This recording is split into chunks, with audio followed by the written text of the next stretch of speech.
Hallo en welkom hier so by Farm Spice. Ons is hier by die Billy Miliefees en ek het die in Barto vasgeloop. Nou ek weet, hy werk elke jaar met 'n bokkie inline ripper. So, bietjie uitvind wat presies is sy ervaring, hoe lyk die goeders daar waar hy gewerk het en maybe kry ons nog 'n gap om oor by die land ook uit te kom. So, ons luister. Waartoe gaan dit? Goed, dankie met jou, Choppie. Nee, doodstil rustig, die Mooi, dinge man. loop. Okay, hier agter jou, ons het 'n bokkie inline ripper. Nou, nie net 'n bokkie inline ripper nie. Ek dink, my persoonlike opinie, 'n inline ripper is een van daai goeters. Ek het die afgelope paar jare gat in my opvoeding gehad, want die ding was nie deel van my boerdery gewees nie. Verduidelik my gou, hoe gebruik jy hom en hoekom 'n inline ripper? Ou Choppie, ons het so 2 jaar terug het ons begin met kartering. Onafhanklike landboukundige het gekom, ons het probleemareas gekry, water het gestaan op plekke, as ou 'n week droogte het dan vrek die mielies en as dit twee keer gereën het dan versuip hulle weer. So toe het ons onafhanklike landboukundiges ingekry, die lande gekarteer en ons het toe gesien, ons het so tussen 250 en 350 'n natuurlike verdigting op 'n sekere grondtipe en daai lande is nog altyd konvensioneel bewerk, ons het met seetande gewerk. So toe sê dit maar net vir my, die implemente wat ons tans mee besig is, kan nie vir ons 'n probleem oplos nie.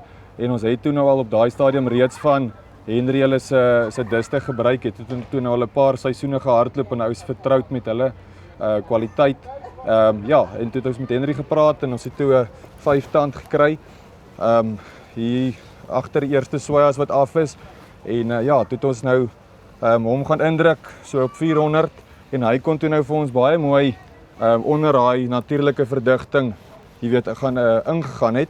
En Choppie, ek kan met groot dankbaarheid vir jou sê, ons het nou 2 moeilike jare gehad en ek dink ek sal môre vir jou wil graag gaan wys. Ek dink die oeste kan vir hulle self praat. So die ripper, nadat ons nou by die grond begin het, die grond het nou maar vir ons gesê wat ons nodig het. En ek dink die bokkie ripper is so goed geprys en sy kwaliteit is reg. Hy kan vir ons toe nou daai doel wat 'n ander tipe ripper nou nie kon vermag het nie, kon hy vir ons gaan doen het. So vir jou was dit alles om daai verdigtingslaag op te hef en net seker te maak, okay, jy kry ordentlike waterpenetrasie wanneer dit reën. Ja, korrek. So wat gebeur met die seetande man, hulle trek terug, so hy kom nie onder daai 100 mm natuurlik verdigtingslaag in nie. En hierdie ripper wat van onder af ophef, hy klim in en hy pop hom vir jou. En dan aan die ander kant, dit is maar waai lande. So ons sit nou verder met die erosie, water en winderosie probleme. So daar het ons sommer nou 'n tweede probleem opgelos in dieselfde asem.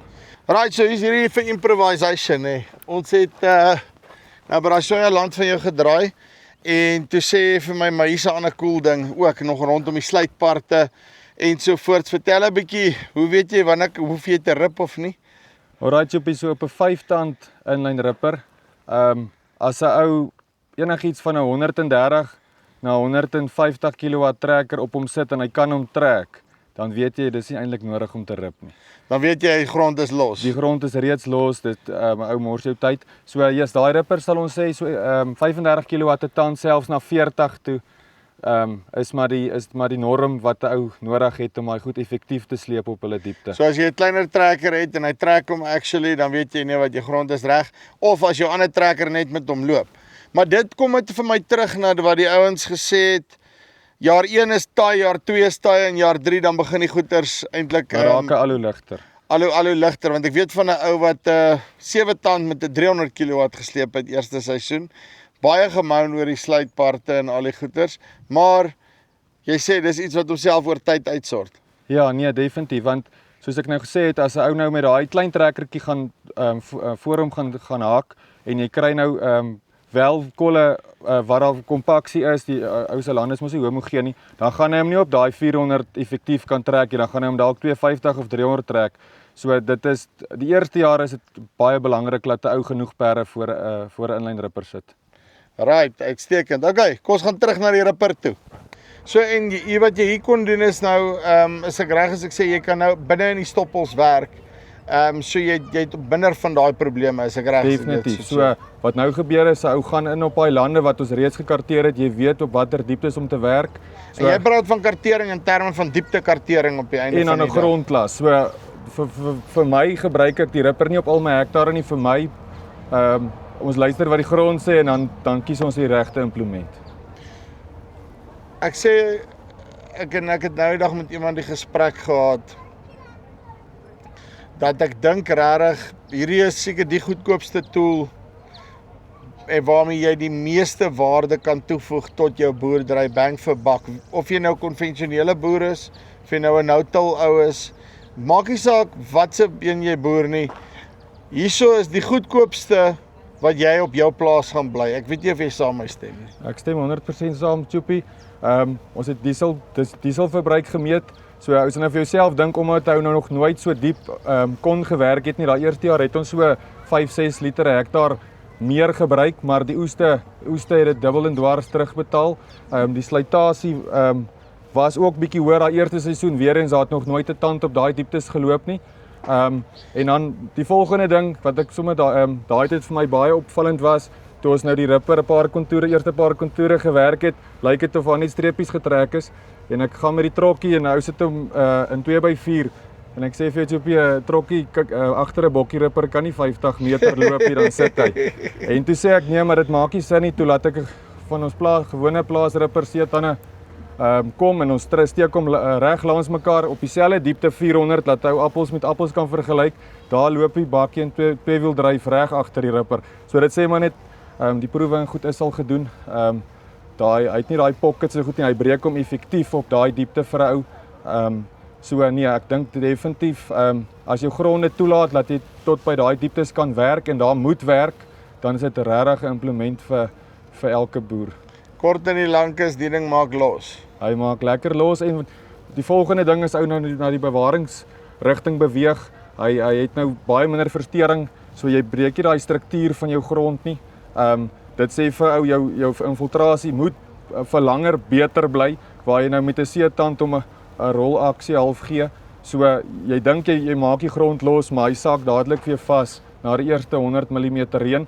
So wat die ripper vir my ook nou dit moontlik maak is, as ek een keer daai verdigting opgehef het, dan kan ek 'n paar jaar gaan sonder om weer op daai diepte te werk. Dan kon ons met 'n mintel konsep, met 'n tand op 'n planter, laat dit my dan weer toe om 'n 2 of 3 seisoene weg te kom sonder 'n diep bewerking en ek meen daai hele som maak dit vir ou sin.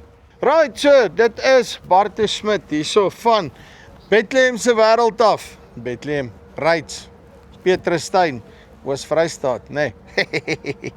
Okay. Ek dink genuine, bokkie inline ripper, bang vir buck, rarig, baie goed, maar die hele inline ripper konsep as sulks. Kyk na hierdie ding, ek beloof jou, jy gaan nie 'n beter belegging op hierdie stadium maak in jou boerdery as om daai rigting te gaan, jou grond ordentlik los te maak en soos hy sê, jy kan ander jare 'n paar ander goede weer doen en eenmal in 3 jaar of wat ook al kom, maar op die einde van die dag gaan meet om tomatoes te weet en as jy weet wat is die regte move om te maak daarso vir jou. Dis die van Farm Spice af, tot volgende keer. Groete.